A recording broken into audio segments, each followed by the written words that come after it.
Favor. Bien, muy buenas tardes. El tema de hoy vamos a hablar de lo que es la acromegalia.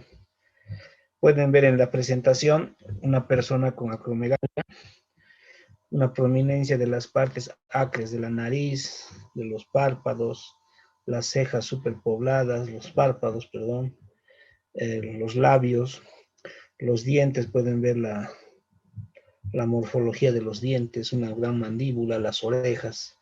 De costado pueden ver que se nota más la mandíbula bien prominente, los labios, el prognatismo que nosotros decimos. Entonces, un paciente con acromegalia, ¿sí? Pueden darse cuenta que en esta patología, si nosotros conocemos los hallazgos patognomónicos de la hipersecreción de la hormona del crecimiento, los criterios clínicos de la acromegalia, nunca se nos va a olvidar, ¿no? Esta fisonomía facial de las personas con acromegalia. ¿Ok? Bien.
Doctor, por si acaso su micrófono está apagado.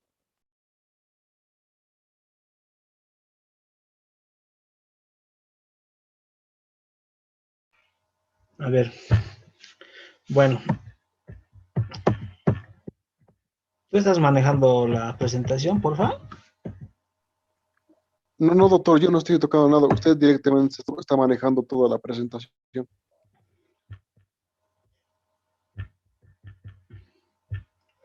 Ok.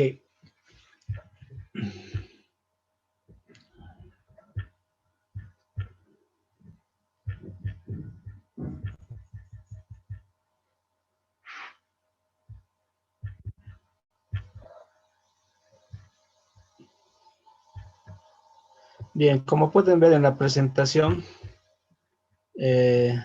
tenemos acá lo que es la acromegalia y un individuo o una persona con rasgos clínicos somáticos de acromegalia. Pueden identificar la prominencia de las partes acras, por ejemplo, los párpados, la nariz, los labios. De costado podrán ver el crecimiento de la oreja, del pabellón auricular. Pueden ver el prognatismo, que es la prominencia del submaxilar inferior. Los dientes también pueden ver la configuración y la morfología de los dientes. Entonces, es un paciente con características de acromegalia. Bien, ¿qué entendemos por definición de acromegalia? Es un cuadro clínico que se caracteriza de un comienzo insidioso crónico que va evolucionando con el transcurso de los años, ¿sí? La sintomatología y la desconfiguración y la presencia de signos y síntomas van de forma crónica. No es una entidad aguda, ¿ok? Tenemos que definir como un cuadro clínico por la excesiva producción o la acción periférica excesiva de la hormona del crecimiento. Bien, tenemos dos definiciones que necesitamos conocerlas, que es la acromegalia, ¿ya? Que la acromegalia, por concepto, es la hipersecreción crónica e inapropiada de la hormona del crecimiento, que se inicia después del cierre de los cartílagos de crecimiento o de conjunción, es decir, en la etapa adulta. Y gigantismo, que también es la hipersecreción crónica de la hormona del crecimiento, se produce antes de que cierren los cartílagos de conjunción o de crecimiento. ¿Cuál será la diferencia? Que la acromegalia se produce en la etapa adulta, mientras que gigantismo se produce en la etapa infantil. Principalmente otra pequeña diferencia es que el gigantismo, los órganos más afectados son los huesos largos, el gigantismo, ¿sí? Pero hay una diferencia, uno es en la etapa adulta y otra es en la etapa infantil, pero que las dos se deben a la hipersecreción de la hormona del crecimiento. Son conceptos diferentes, ¿ok? Bien, vamos a hablar de fisiología, fisiopatología.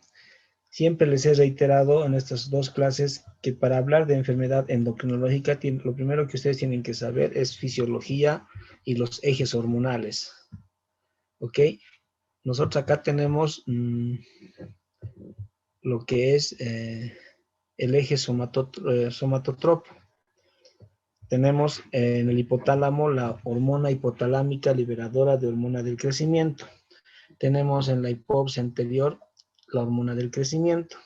Y posteriormente, secundaria a esta, tenemos la hormona de crecimiento similar a la insulina, IGF-1. Estas son hormonas, este es el eje somatotropo, estimulante, pero también existe hormonas inhibidoras o que controlan el mecanismo de retroalimentación, como es la grelina y la somatostatina. ¿Cómo está compuesto, cómo funciona este eje somatotropo? En el siguiente gráfico pueden ver que en el hipotálamo tenemos a la hormona hipotalámica liberadora de la hormona del crecimiento, la GHRH, ¿sí? Esta estimulada a través de la grelina, que es una hormona que se secreta en el estómago, y también paralelamente por la somatostatina, que se produce también en el hipotálamo, al disminuir su secreción de la somatostatina y al aumentar la secreción de grelina, estas estimulan en el hipotálamo a la GHRH, la hormona hipotalámica liberadora de hormona del crecimiento.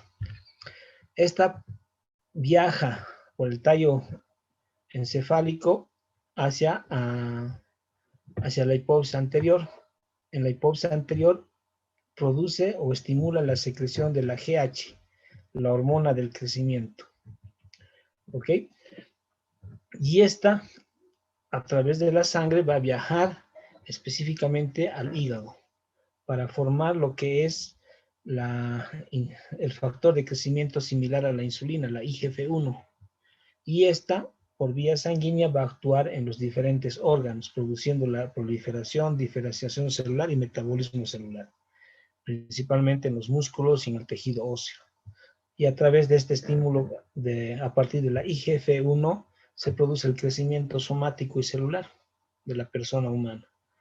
Entonces, tenemos el hipotálamo, que a través de la secreción de GHRH estimula la hormona del crecimiento, GH, esta estimula el hígado y forma el IGF-1 y esta actúa a nivel de todos los tejidos para producir el crecimiento somático y celular. Este es el eje somatotropo. Existe un mecanismo de control como es la grelina y la somatostatina. La producción de IGF se mantiene permanente y está en dosis altas antes de la edad prepuberal. A partir de la edad prepuberal empieza a decaer la producción de IGF-1. ¿Sí? Bien. ¿Por qué es importante saber este eje? Porque habrá patologías que producen acromegalia, entidades patológicas que el problema está en el hipotálamo. Estará en la hipófisis anterior, ¿sí? O en los órganos. Entonces, es importante conocer este eje, básicamente para conocer y entender mejor la etiología de la acromegalia, ¿sí? Bien. Acá tengo un gráfico que demuestra las 3 causas de acromegalia. Tenemos el exceso primario de hormona del crecimiento. ¿Qué quiere decir? Que básicamente en esta entidad, en esta clase o diferenciación de etiología, indicamos que en la hipófisis anterior va a haber un adenoma pituitario, ¿ya? Un adenoma pituitario que produce en forma errónea, excesiva, lo que es la hormona del crecimiento. Esta hormona del crecimiento producido por este adenoma va a producir lo que es un aumento en la producción de GH, hormona del crecimiento. Y al haber más aumento de hormona del crecimiento, lógicamente, mayor producción de IGF-1, y al haber mayor producción de IGF-1, lógicamente, mayor crecimiento y desarrollo celular, diferenciación celular. Este tumor o este adenoma pituitario denominado somatotropoma se encuentra en la hipófisis anterior. También dentro del exceso, dentro de la subclasificación y causas patológicas del exceso de hormona del crecimiento en forma primaria, tenemos tumores que se encuentran muchas veces en el páncreas, en los pulmones, que producen hormona del crecimiento. Eso está dentro de la clasificación de exceso de hormona del crecimiento extrahipoficiario. Es decir, en estos órganos, como son el páncreas, por ejemplo, los pulmones o el linfoma, estas en forma autónoma producen hormona del crecimiento. No a partir de la hipófisis anterior, sino a partir de estos órganos, y directamente esta hormona del crecimiento que se produce en estos tumores del páncreas o del linfoma, van a producir la hormona del crecimiento en forma excesiva y por lo mismo el mismo circuito. Mayor IGF-1 y mayor metabolismo, mayor diferenciación celular. Entonces, resumiendo, existe una clasificación donde existe hormona del crecimiento que se produce por un tumor dentro de la hipófisis anterior. Otro donde existe hormona del crecimiento en forma excesiva, producción a través de tumores fuera de la hipófisis anterior. Lógicamente, el más frecuente siempre va a ser el tumor pituitario, el adenoma pituitario. Y por último tenemos, dentro de esta clasificación, la producción exagerada de la hormona hipotalámica liberadora del crecimiento, la GHRH, que puede encontrarse en un tumor a nivel del hipotálamo, que produce más GHRH, y a través de esto estimula más hormona del crecimiento y IGF-1. Pero también existen otros tumores extra hipotalámicos, como son tumores a nivel bronquial, a nivel de los islotes del páncreas, del pulmón, de la glándula suprarrenal, de la tiroides y del feocromocitoma, donde en estos órganos, en estos tumores extra hipotalámicos, se va a producir lo que es la hormona hipotalámica liberadora de hormona del crecimiento. Entonces, ya no interviene el hipotálamo, sino es fuera del circuito donde se produce la hormona hipotalámica liberadora de hormona del crecimiento.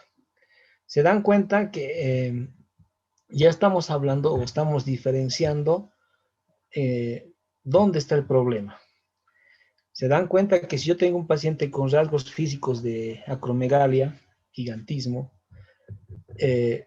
si quiero irme a la imagenología, ¿dónde tengo que pedir exámenes de gabinete? Ya sea una tomografía, una resonancia. Puedo pedir de hipófisis anterior, puedo pedir de hipotálamo, puedo pedir de órganos como es el páncreas, el pulmón, la glándula suprarrenal, para determinar si existen tumores. Entonces, estos gráficos o estas guías son muy importantes porque ustedes más o menos se dan cuenta o grafican, conociendo el eje, podrían determinar la causa primaria del exceso de la hormona del crecimiento, ¿sí? Entonces, es importante que conozcan siempre el eje el somatotropo, pero también es importante al conocer la etiología dónde está el problema, porque a partir de eso podrían pedir otros exámenes de gabinete para llegar a un diagnóstico certero. ¿Cuáles son las manifestaciones clínicas de la acromegalia? Les he indicado que la acromegalia es una entidad crónica, de aparición crónica. Entonces, a medida que pasan los años van presentándose ya las malformaciones o alteraciones anatómicas. Entonces, básicamente todos los sistemas están afectados. ¿Ok? Todos los sistemas eh, y todas las manifestaciones clínicas en todos los órganos de nuestro organismo. Y vayamos por orden. Tenemos alteraciones generales. Por ejemplo, la facies acromegálica, con prominencia de partes acras, es decir, nariz, pómulos, párpados. Existen alteraciones como es el prognatismo, que es la prominencia del maxilar inferior, separación de los dientes. Existe de la parte longitudinal transversal ósea, arqueamiento del vía del peroné, que está frecuente, esto va a llevar a soltar el peso excesivo de zona y altura. Existe sifoescoliosis, entonces se darán cuenta las manifestaciones que está viendo. Bien, a nivel o manifestaciones por efecto de la masa tumoral que se encuentra a nivel del hipotálamo, de la hipófisis. Puede haber cefalea por compresión, alteraciones visuales, puede haber infarto hipofisiario, alteraciones craneales, síndrome del túnel carpiano.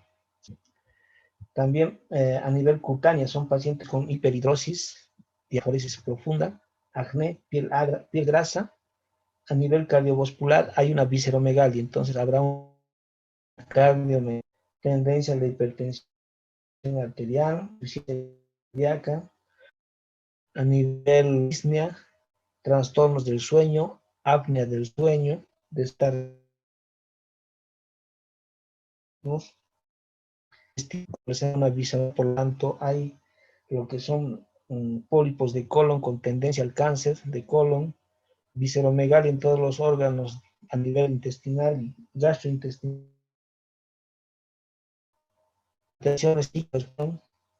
trastornos endocrinológicos y metabólicos.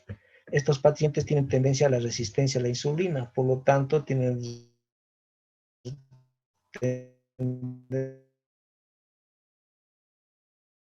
tienen alteraciones menstruales, disminución del líbido, galactorrea, infertilidad. Entonces se pueden dar cuenta que afecta a todos los sistemas, ¿sí? Acá tienen cuadros clínicos donde pueden ver los cambios somáticos a nivel de la facies en el transcurso de los años. Es una persona, pueden ver la edad joven, ya la adultez, a la madurez ya más mayor, pueden ver cómo ha cambiado la fisonomía de su cara. Hay mayor prominencia de los ojos, de los labios, de la nariz, de las orejas. Entonces es la misma persona, pero ya con la patología, ya manifestándose con los hallazgos clínicos, ¿sí? Pueden ver abajo la diferencia entre una mano normal y la mano de un paciente con acromegalia. Pueden ver acá ya la radiografía de cráneo, la prominencia y el crecimiento excesivo de los huesos. Pueden ver el maxilar inferior. Daría la impresión de que este es un cráneo de una persona de la edad prehistórica, ¿no? Bien. Acá, un poquito para salirnos de la rutina, les puedo mencionar, ustedes pueden ver aquí el gráfico de lo que tienen, lo que es Shrek, ¿sí? Una película de Disney. Entonces, acá pueden ver a Shrek. El individuo o la persona donde que se han guiado la morfología de Shrek es el que está aquí al lado. Es una persona que real. En 1949-46, esta persona denominada, es un francés denominado de nombre Mauricio Tiré, que cursaba con esta patología. Es la misma persona acá, está con su novia, con su enamorada, con su esposa, y pueden ver los hallazgos clínicos de acromegalia. la nariz bien grande, prognatismo, prominencia de los pómulos, una oreja grande, el cráneo bien grande. Esta persona era un poeta francés, que lógicamente con esa actividad no ganaba mucho. Y dada la configuración, la morfología de todo su organismo, él empieza a ser luchador, lucha libre. Entonces ingresa a trabajar de luchador libre y se hace famoso. Llevaba el nombre de Maurice Tillet. Y es a través de esta persona que desarrollan al actor principal de la película Shrek, ¿no? Que es el mismo Shrek. Se pueden dar cuenta que es un paciente con acromegalia. Bien, ya entrando a la clase, ¿qué hacemos con un paciente que tiene acromegalia? ¿Cómo hacemos el algoritmo o llegamos al diagnóstico y el estudio de este tipo de pacientes? Lógicamente, el primer paso es que nosotros, mediante la revisión clínica, vamos a identificar hallazgos anatómicos anormales o que nos llaman la atención y nos indican que posiblemente es un paciente con acromegalia. No creo que ustedes pasen de largo a un paciente con esa facies. Entonces, al identificar esta facies, primeramente ya han hecho el primer paso. Identifican un paciente con posible acromegalia. Entonces, ¿cuál es el segundo paso que tienen que hacer? Lógicamente, es la cuantificación hormonal. Cuantificar hormonas, en este caso, todas las que intervienen en el eje somatotropo. Y tercer paso, ya han hecho la revisión clínica, ya han hecho la cuantificación hormonal. Y el tercer paso es la realización de exámenes de gabinete, como ser tomografías, resonancias magnéticas, con el fin de identificar si la evidencia de tumores, ya sea en el hipotálamo o en la hipófisis anterior o en otros órganos. Son los tres pasos que se tienen que realizar casi siempre en toda patología endocrinológica, no solamente en la acromegalia. Bien. Me avisan, por favor, cuando el tiempo se esté por terminar. Bien, entonces, el segundo paso que hemos identificado es el diagnóstico mediante la medición hormonal. Lógicamente, estamos hablando de la hormona del crecimiento. Es fácil entender que lo primero que deberíamos hacer es cuantificar en forma plasmática o hacer la solicitud a una persona, cuantificar la hormona del crecimiento. ¿Sí? Porque estamos hablando de esa patología, principalmente de la secreción, hipersecreción de la hormona del crecimiento. Pero hay que entender que la hormona del crecimiento, al ser una hormona de vida media corta, que su secreción está determinada por varios factores en el organismo, por el ejercicio, por el estrés, la comida, algunos medicamentos, la menstruación. Estos factores influyen en la secreción normal de la hormona del crecimiento, sin decir que sea patológico, ¿ok? Primero que tiene una vida corta, que la fluctuación y la secreción y los picos de secreción de la hormona del crecimiento está influenciada por estos factores. Por lo tanto, hace difícil que el primer paso siempre sea la medición de la hormona del crecimiento. Puede darnos elevaciones falsas o disminuciones falsas. En este gráfico pueden ver donde dice el gráfico A, es una persona normal, donde se ve o se identifica que la secreción de la hormona del crecimiento pareciera que fuera en el pico más alto de 10 de la noche a las 10 de la mañana, ¿sí? Pero les menciono, esto puede variar de acuerdo al estrés, a la alimentación, al ejercicio y algunos factores como son la menstruación, medicamentos, pueden alterar. Por lo tanto, no se recomienda hacer en primera instancia cuantificación de la hormona del crecimiento, porque no es válido, nos da falsos valores. Y pueden ver en la parte B, en el gráfico B, es una persona que tiene acromegalia diagnosticada. Y pueden ver la variación de los picos de la secreción de la hormona del crecimiento, irregular, ¿sí? Irregular. Entonces, no es válido en primera instancia pedir hormona del crecimiento. Parecería que sí, pero dada de estas características, siempre nos va a salir alterado. Lo que sí se debería pedir es factor de crecimiento similar a la insulina, IGF-1. ¿ya? Que al ser una hormona de duración más larga, que no está influenciada por otros factores, ¿sí? Son valores reales que nos pueden dar. Es decir, valores altos de IGF-1 es compatible con acromegalia. Al tener estos valores altos de IGF-1, el siguiente paso que se hace es realizar la prueba de la tolerancia a la glucosa. Una característica que tiene la glucosa al ser administrada exógenamente, que disminuye los valores de acromegalia, de hormona del crecimiento, perdón, fisiológicamente. Pero cuando hacemos esta prueba, administramos 75 miligramos de glucosa anhidra y cuantificamos IGF-1 o hormona del crecimiento cada 30 minutos en el lapso de 2 minutos, vemos los valores. Normalmente la glucosa debería bajar a menos de 1 nanogramos ml, la hormona del crecimiento, fisiológicamente. Pero si el paciente tiene acromegalia, a pesar de darle glucosa, el paciente tiene valores encima de 1 nanogramo ml. Esta es una prueba que nos certifica o nos da mayor fidelidad que el paciente tiene acromegalia. Entonces, resumiendo, en primera instancia se pide el IGF-1. Vemos que está elevada, hacemos esta prueba. Vemos que la hormona del crecimiento está elevada a pesar de darle glucosa, también ya más o menos ya determinamos que sí, este paciente tiene acromegalia. Podemos coadyuvar pidiendo hormona del crecimiento, que no es muy real. Podemos determinar GHRH sérica, hormona hipotalámica liberadora de hormona del crecimiento, ¿sí? Entonces son cuatro procesos o 4 etapas que se hacen, 4 estudios que se puede pedir, pero principalmente es IGF-1 y la prueba de la tolerancia a la glucosa. Una vez que ustedes han identificado la elevación de esto con las manifestaciones clínicas, el tercer paso, ¿cuál es? Determinar dónde está la lesión, cuál es el tumor que está produciendo, ya sea en forma a nivel del hipotálamo, a nivel de la hipófisis anterior o a nivel extra hipotalámica o hipofisiaria.